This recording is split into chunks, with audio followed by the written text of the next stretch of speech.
Bienvenue sur Capital Santé.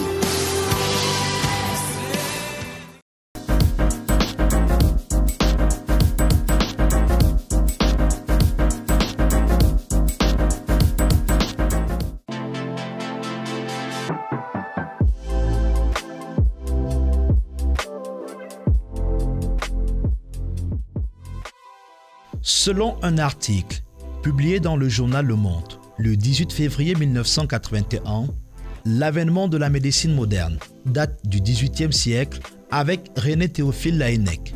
Pendant plus de 3 millénaires, les hommes utilisaient des extraits de plantes et les principes actifs naturels dans le but de guérir, soulager ou prévenir une maladie. C'est la phytothérapie. Avec les progrès scientifiques, cette méthode de traitement, transmise de père en fils, a progressivement cédé la place aux produits des laboratoires sans altérer les résultats positifs liés à la consommation des plantes naturelles pour l'amélioration de la santé humaine. Pour informer et renseigner sur les vertus thérapeutiques qu'offre Mère Nature, nous sommes allés à la rencontre du docteur Mark Dainen. Ce médecin, phytothérapeute, est installé à Kigali au Rwanda depuis 5 ans où il exerce en tant que consultant à l'hôpital La Croix du Sud. Originaire de Belgique, la passion pour les études des plantes l'a conduit dans plusieurs pays du monde. Ma passion des plantes, ça démarre de mes grands-parents qui se soignaient, qui étaient un peu médecins traditionnels comme ça en Belgique. Et puis ensuite, j'ai fait une rencontre en Indonésie d'un grand maître de la médecine chinoise qui m'a vraiment appris beaucoup de choses dans la jungle de Sumatra. Donc là, la passion s'est vraiment développée. Ensuite, je suis passé par le Canada où là, j'ai étudié à l'université de Nanaimo. Et puis ensuite, j'ai été vivre pendant 6 ans avec les Indiens d'Amérique du Nord, dans la forêt, à découvrir leur spiritualité, leurs plantes, leur façon de pratiquer la médecine. Par rapport à ça, je vais dire un peu après, j'ai appris que c'était au Maroc qu'il y avait les plus grands médecins traditionnels, ceux qui s'y connaissaient le mieux. Donc voilà, j'ai pris mes bagages, je suis parti en direction du Maroc, où pendant 10 ans j'ai fait des allers-retours, et puis ensuite 10 ans sur place, où là j'ai terminé comme enseignant, comme professeur à la faculté de Ouarzazate, dans beaucoup de domaines, mais toujours cette passion pour les plantes qui était là. Et puis ensuite un jour un ami qui travaillait à la Croix du Sud m'a invité en vacances ici, et quand je suis arrivé ici j'ai rencontré le docteur Jean. Et puis on s'est rendu compte qu'on avait beaucoup de choses en commun, et il m'a dit que je pouvais vraiment aider ici avec mon savoir, mes passions. Et puis voilà, je suis resté, je ne suis jamais reparti. Donc ici, Des vacances de 3 semaines qui durent depuis 5 ans déjà. Mark a suivi un cursus de médecin traditionnel au Rwanda, au point d'être reconnu aujourd'hui par le ministère de la Santé. Son jardin est une mine d'or. Et pour partager les secrets de son trésor, le docteur Louis Manegou mène l'entretien. Comment vous allez? Très bien, merci. Et vous? Je vais très bien. Je suis ravie d'être là, Oui. dans ce joli cadre en tant que grand voyageur. Je vous propose qu'on voyage dans votre problème, environnement ici au Rwanda. On va découvrir toutes ces petites merveilles. La visite peut commencer. La décoration est l'indice de forme qui embellit le fond de ces plantes du bien-être. C'est une plante vraiment typique du bien-être, c'est la lavande, lavande papillon. Donc là, si on frotte ses mains sur la plante et ensuite on sent cette odeur de lavande qui est là, qui est très apaisante. Sur une sorte de citronnelle ici qui est très intéressante. La balade véritable débute par cette citronnelle asiatique, à ne pas confondre avec le chai chai, très répandu au Rwanda. Elle ressemble très fort à ce qu'on connaît ici, le chai chai, mais ce n'est pas le chai chai, elle a une autre odeur. Utilisée principalement dans la cuisine thaïlandaise, elle est unique de par son goût. À côté, la sauge officinale de la famille des Lamiacées. C'est la plante sacrée des Indiens en Amérique du Nord. C'est la plante qui purifie tout ça, donc très important aussi dans la phytothérapie. Oui, et surtout chez les femmes aussi. Oui, oui, oui. Et puis les problèmes, problèmes de digestion aussi, tout Mhm. ça, oui. Pour Voilà. la ménopause. Mhm. Connaissez-vous la célèbre huile de Nîmes, utilisée dans les insecticides et pour les problèmes de peau? Eh bien, voici l'arbre d'où est extraite cette huile. Et juste derrière... Difficile de ne pas remarquer ces boules rouges qui colorent l'arrière-plan de l'arbre. Ça, c'est l'arbre corail d'Abyssinie. Alors, si on fait bouillir ces boules rouges, l'eau après qu'on laisse refroidir, si un enfant a une otite, on peut mettre quelques gouttes de cette eau dans l'oreille et ça va calmer l'otite. De même que l'écorce. Ouais. On enlève l'écorce, on en fait une poudre et ça calme tous les problèmes pulmonaires chez l'enfant, bronchiolite, etc. Tout ça, ça aide beaucoup. Alors ici, on a un magnifique... oui, ça c'est une orchidée. Les orchidées, symbole de la fécondité, ajoutent un plus à la délicatesse qu'offre le décor du jardin. Alors ici, on arrive sur un magnifique grenadier. Une similitude de couleur avec les grenades. Si ces pépins rouges sont agréables dans la bouche, ce n'est pas le cas pour la peau qui a un goût contraire. En fait, c'est la peau qui contient tous les antioxydants. Ah, Donc, ce ne sont pas les graines. C'est pas les graines, voilà. Attention, sa consommation est importante puisque c'est un antioxydant. Par conséquent, aide dans le traitement de beaucoup de maladies. Et on peut le prendre au quotidien comme un thé. Oui, sauf que c'est très amer. Ah, C'est très amer, donc c'est pas trop apprécié en thé. C'est plutôt quand on est malade qu'on a envie de le prendre. Oui. Là, on arrive sur une plante qui fait beaucoup l'actualité aujourd'hui. C'est la fameuse Artemisia afra. Une plante devenue reine depuis l'avènement du Covid-19. C'est bien l'Artémisia. Les Malgaches en ont fait leur bouclier de bataille. Ça a amené vraiment l'Artémisia au devant de la scène. Là-bas, à Madagascar, c'était l'Artémisia annua. Celle-ci est différente, c'est l'Artemisia afra. Donc c'est une plante africaine, une plante indigène de l'Afrique et qui semble même beaucoup plus performante, on va dire, que l'annua. Et donc ça c'est une plante pour l'instant qu'on étudie. On espère un jour la connaître beaucoup mieux et faire beaucoup de remèdes avec, notamment pour la malaria, etc. Voilà. Et celle-là? Alors ça c'est Umutenetene, le nom local. Voilà. Donc ça c'est une plante qui est très utilisée aussi dans la médecine traditionnelle rwandaise et burundaise, notamment aussi pour les otites, pour les problèmes pulmonaires. Donc là on écrase la plante, on extrait le jus, c'est pas très bon. Je pense qu'il y a beaucoup d'enfants qui s'en souviennent, pas comme de très bons souvenirs. Parce que quand j'étais petite, je souffrais beaucoup d'otite, mais l'espèce qu'on a dans mon pays, je me rends compte effectivement qu'elle est aussi épaisse, à peu près la même, le même aspect, mais pas tout à fait la même, effectivement. Oui, ça c'est vraiment toutes les plantes grasses comme ça. On passait un peu à la braise pour ramollir. Voilà, et puis on extrait le jus, on met quelques gouttes, effectivement. Exactement. Et si c'est au niveau pulmonaire et tout ça, là c'est à boire.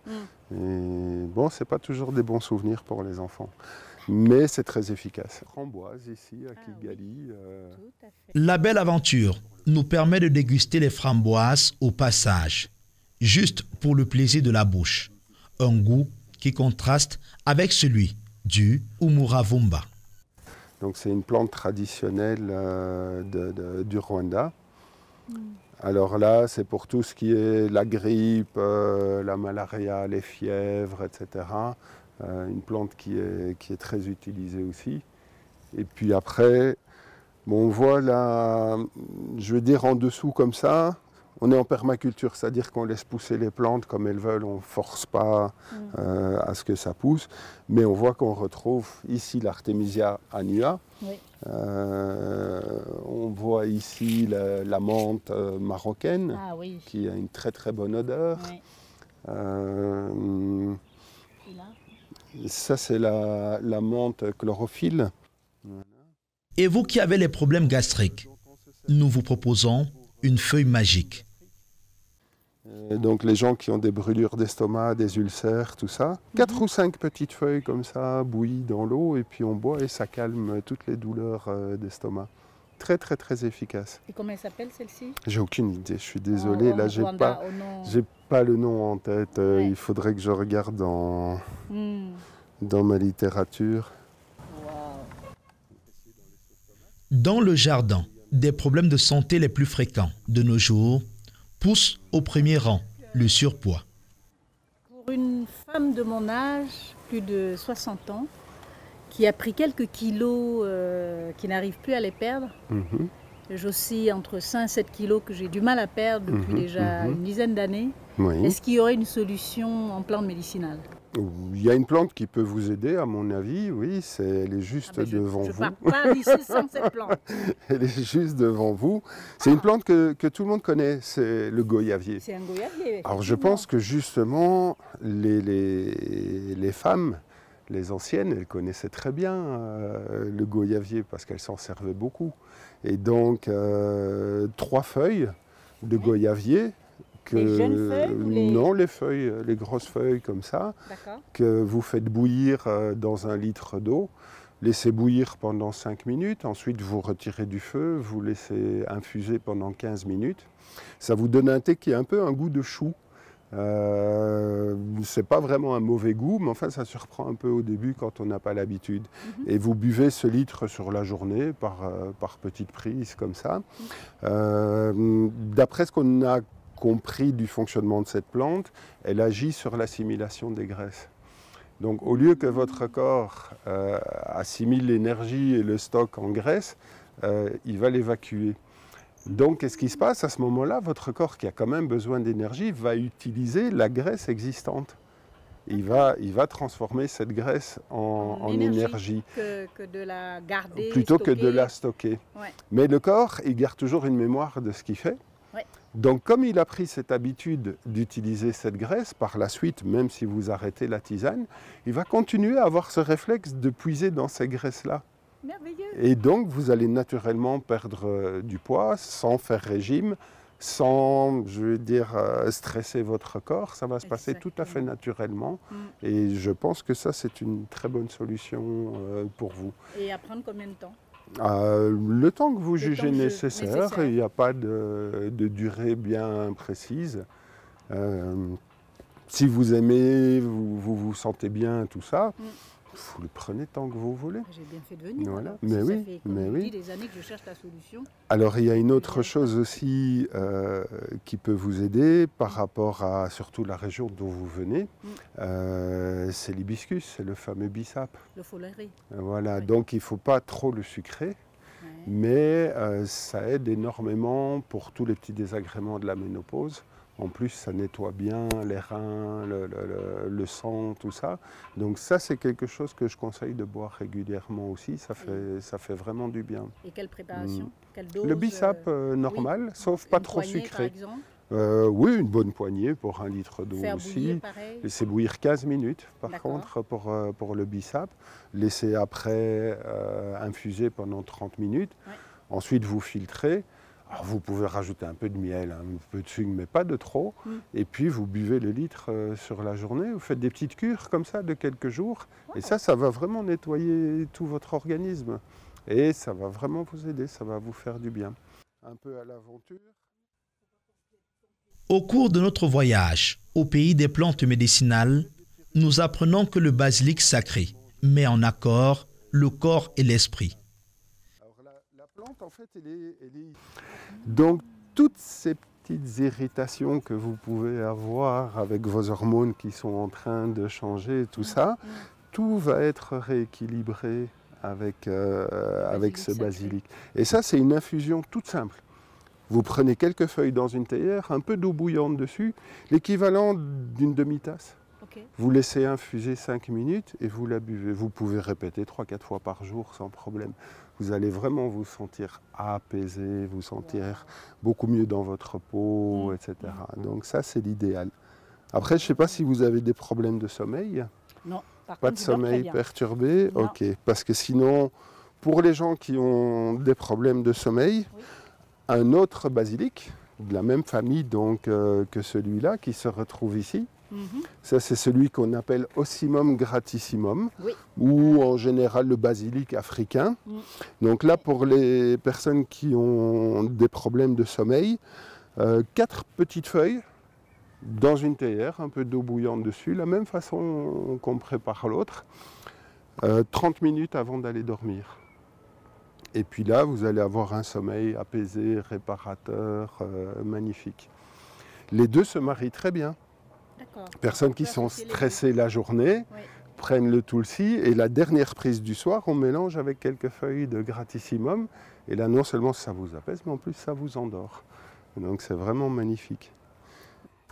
Selon l'Organisation mondiale de la santé, le paludisme constitue la première cause de mortalité infantile chez les enfants âgés de 0 à 5 ans en Afrique subsaharienne. Une kyrielle de solutions pour lutter contre les moustiques est proposée par le docteur Marc Daenen.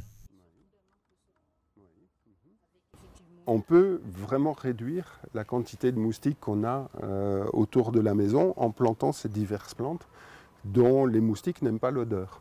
Donc là, ici, on a le géranium citronné, qui est la base de la majorité des anti-moustiques qui existent. On extrait l'huile essentielle de ce géranium. Quand on sent, ça sent vraiment la lotion anti-moustique. Mais le fait de cultiver cette plante proche de votre chambre à coucher va chasser les moustiques. Voilà. De même que l'Artemisia annua, qui est ici, donc qui est la version asiatique de l'Artemisia, qui, elle, a une odeur assez forte et elle va agir aussi comme répulsif pour les moustiques. La citronnelle java, ici, celle-ci qui vraiment, elle, a aussi une odeur très particulière que les moustiques n'aiment pas. Donc cette combinaison de toutes ces plantes va faire que dans cet environnement ici, il y aura beaucoup moins de moustiques qu'à un autre endroit. Voilà. Donc ça, c'est intéressant. Votre moustiquaire naturel. La moustiquaire naturelle, voilà. Bon, bien sûr, ça n'empêche pas d'avoir une vraie moustiquaire qui reste quand même toujours le premier moyen de prévention du paludisme. On peut les consommer, oui, on peut en faire une tisane aussi. Je me rappelle au Maroc, ils faisaient une tisane avec 7 ou 8 plantes différentes, dont le géranium citronné qui était dedans, qui amène un petit goût citronné derrière, assez intéressant. C'est une plante aussi, pour ceux qui pratiquent la médecine au niveau de l'alcanisation du corps. Voilà. Donc ça, c'est une plante qui enlève l'acidité du corps. Elle est alcaline. Voilà. C'est très important, ça. Celle-ci avec des belles fleurs. Alors ça, c'est la capucine. La marche dans le jardin nous a creusé un tout petit peu l'estomac. Heureusement, la capucine nous permet de recharger les batteries. Et ce n'est pas tout concernant ses vertus. Voilà, il faut regarder qu'il n'y ait pas de fourmis. Vous pouvez la manger comme ça. Elle est vraiment... Manger la fleur, oui. Vous n'avez jamais mangé une fleur de votre vie? Moi, je dis toujours aux petites filles qui viennent ici, les princesses se nourrissent de fleurs. Est-ce que tu es une princesse? Et donc la petite fille, oui, je suis une princesse. Et là, elle mange la fleur puisqu'elle est une princesse, bien sûr. Alors quand vous la mangez, vous sentez ce petit goût de radis, et vous sentez que ça pique un petit peu à la gorge. C'est parce qu'elle a des effets contre l'angine et les maux de gorge, etc. Donc si vous avez mal de gorge, une angine qui commence ou quoi, n'attendez pas que ça empire. Mangez quelques fleurs, ce sera peut-être suffisant pour faire passer l'angine. On dit aussi 4-5 fleurs tous les matins, ça vous amène le plein de vitamine C, plein d'autres choses, vous êtes en pleine forme. Donc c'est bien de manger des capucines. Ensuite, quand vous faites une salade, ben, ça garnit, c'est merveilleux. Et puis ça amène ce petit côté piquant dans la salade qui est très intéressant aussi. Et dans la salade, ce sont des feuilles et les fleurs ou que les fleurs? Les fleurs en général. Les fleurs en général dans la salade. Les feuilles aussi sont comestibles, mais c'est un petit peu plus dur à croquer, à mâcher. Plus agréable de jouer à la princesse et de manger des fleurs. Hein. Ah oui, voilà. Mais oui. Alors ici, l'avocatier. À tous les patients hypertendus, les feuilles d'avocatier doivent faire partie de votre menu si vous voulez stabiliser la tension sanguine. Qui abaisse et qui stabilise la tension sanguine. 4 feuilles dans 1 litre d'eau, on fait bouillir 5 minutes, on laisse infuser 15 minutes et ensuite on boit le litre sur la journée. Et c'est des cures de 20 jours. Là. 20 jours par mois 20 jours, non, 20 jours et puis vous arrêtez. Si nécessaire, après 2-3 semaines, vous pouvez encore refaire une cure et puis après stop. Mais je connais personne qui a eu besoin d'une 3e. Donc vraiment c'est très très efficace comme plante. Aussi une plante qui mérite d'être étudiée parce que justement donc, dans tout ce qu'on fait, nous on est au niveau de la recherche et de la sauvegarde du patrimoine. Donc on va voir les anciens dans les villages, on parle avec eux, ils nous disent ah tiens ça on utilise pour ça, pour ça. Donc là on ramène ces plantes, on commence à les étudier. On voit d'abord la toxicité. Parce que bien sûr, c'est important que ce ne soit pas toxique pour l'être humain. À partir du moment où on est certain qu'il n'y a pas de toxicité, ben là, on commence à utiliser, à travailler sur les posologies, la façon de préparer les plantes, etc. Et puis après, on essaye sur des gens qui sont volontaires, qui ont envie d'être aidés. Souvent, c'est même nous-mêmes ou nos proches. Et puis, on se rend compte si ça fonctionne bien, etc. Oui. En Afrique. Oui. Le diabète c'est le moringa, c'est pas mal. La tisane de feuilles de moringa est un atout essentiel pour les personnes atteintes de diabète. Ça c'est connu. L'asthme, c'est la plante, elle n'est pas vraiment en fleur, la plante là. Les problèmes respiratoires, notamment en ce qui concerne l'asthme, peuvent être résolus grâce à cette plante. Mais attention à sa manipulation parce que les graines sont très toxiques. Mais la fleur, quand on prend la fleur, on l'ouvre, on la met sur une surface qui chauffe, une poêle à frire ou une casserole, mais sans huile, sans eau. On fait chauffer sur le feu. Quand il y a la fumée qui se dégage, on inhale la fumée et puis ça peut calmer une crise d'asthme. Voilà. Mais toujours après bien se laver les mains, tout ça, parce que les graines présentent quand même une certaine toxicité. Pour combattre les cellules cancérigènes, les feuilles de corosol seraient une arme solide contre les métastases. Mais la certitude n'est pas encore prouvée. On n'en sait pas plus. Donc au jour d'aujourd'hui, on se trouve avec une plante qui peut avoir vraiment des effets très prometteur contre le cancer.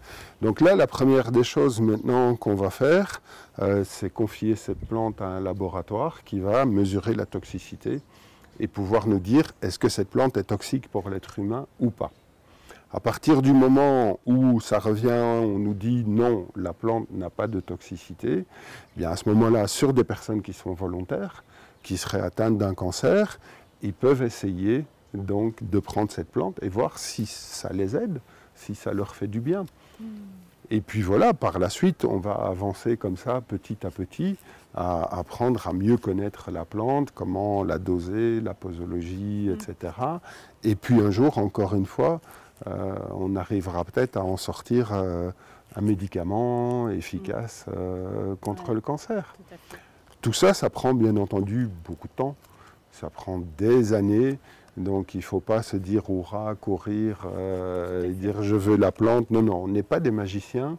On avance petit à petit et on est surtout dans une démarche, comme j'ai expliqué, de sauvegarde du patrimoine des plantes africaines, des plantes médicinales, de la pratique de la médecine traditionnelle et puis la recherche. Voilà, on essaye de comprendre. Donc c'est surtout là qu'on en est. Et puis c'est une passion. c'est pas quelque chose qu'on fait pour devenir riche ou gagner de l'argent. C'est vraiment une passion. Je veux dire, pour gagner ma vie, moi j'ai mon travail à l'hôpital et j'ai mon salaire de l'hôpital. Donc ça, je le pratique comme ça, comme je dis toujours, pour aider les gens. C'est ça le plus important. Notre médecin thérapeute nourrit un immense projet, celui de voir les pharmacologues et les laboratoires exploiter ces recherches pour créer des médicaments à base des plantes naturelles. La médecine traditionnelle ne saurait être un frein à la médecine moderne. Que je pense qu'il y a beaucoup d'avantages dans les deux. Vous savez, avec la médecine moderne qui est arrivée, on a vraiment eu tendance à oublier, à remplacer toutes ces solutions qui, pendant des milliers d'années, étaient les seules solutions qui existaient. Je ne pense pas que ce soit une bonne idée de carrément complètement mettre ça sur le côté. Je pense qu'en plus qu'aujourd'hui, les gens sont demandeurs de solutions naturelles, etc., tout ça. Donc, on peut aider dans beaucoup de cas avec ces plantes et on aimerait bien créer un nouveau statut, on va dire, de phytothérapeute qui serait accessible aussi bien aux médecins modernes qui s'intéressent à la phytothérapie qu'aux médecins traditionnels qui ont envie d'évoluer vers une forme de médecine quand même un peu plus scientifique, un peu plus contrôlée et d'être là pour juste s'entraider les uns les autres au bénéfice du patient, souvent pour une question de confort. Les plantes peuvent apporter beaucoup de confort à des gens qui souffrent d'insomnie, d'irritabilité, de tous ces petits problèmes qui n'ont pas nécessairement besoin d'avoir des traitements lourds à base de produits chimiques. On pourrait très bien se soigner naturellement avec ça. Alors maintenant, l'évolution, c'est toujours la même, c'est comme on dit, si on veut créer des médicaments, on doit suivre la chaîne, qui est une chaîne qui existe, qui est bien, qui est très longue, très standardisée, etc., et qui prend des années.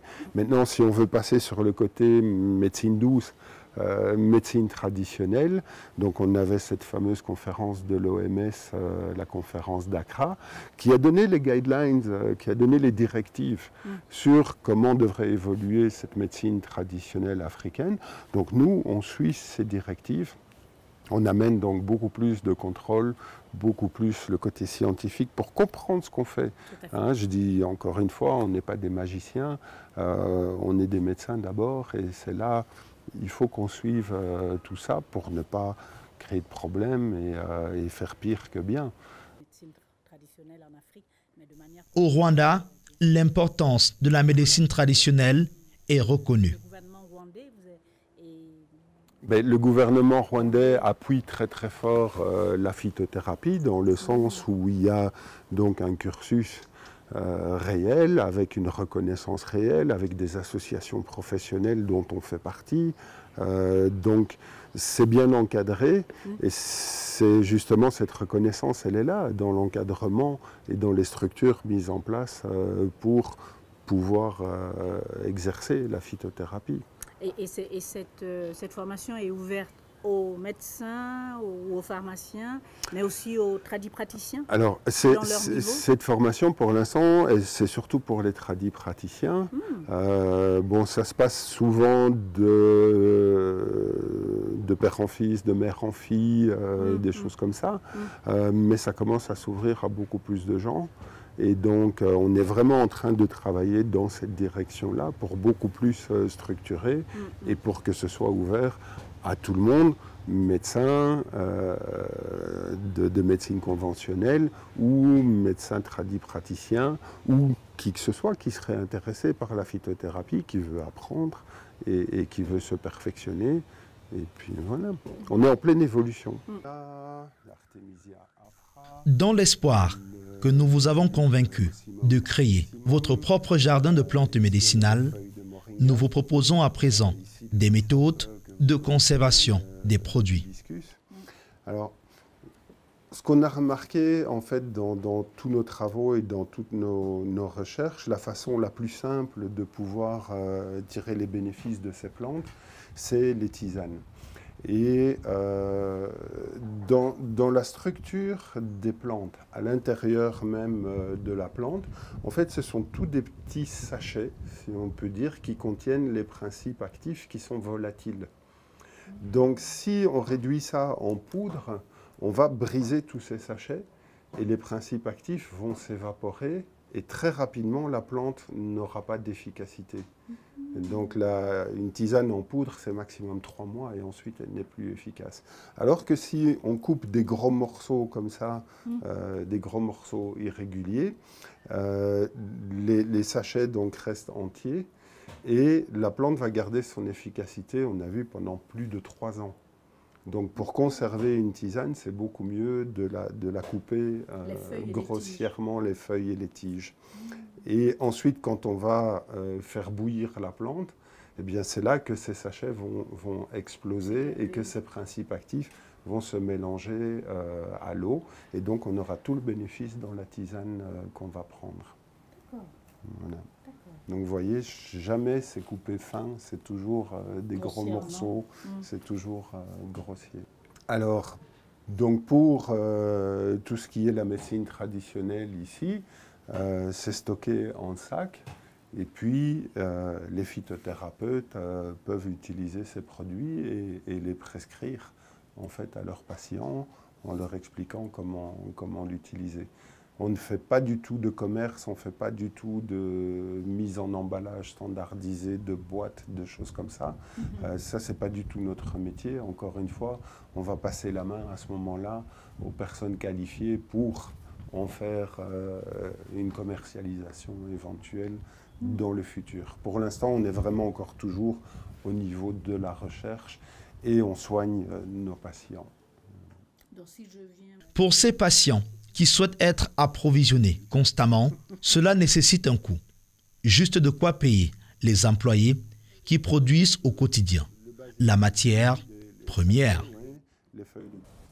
C'est juste exceptionnel et on vous dit rendez-vous, comme il a dit tout à l'heure, on espère chez Denis pour une autre histoire à raconter. Merci, à bientôt.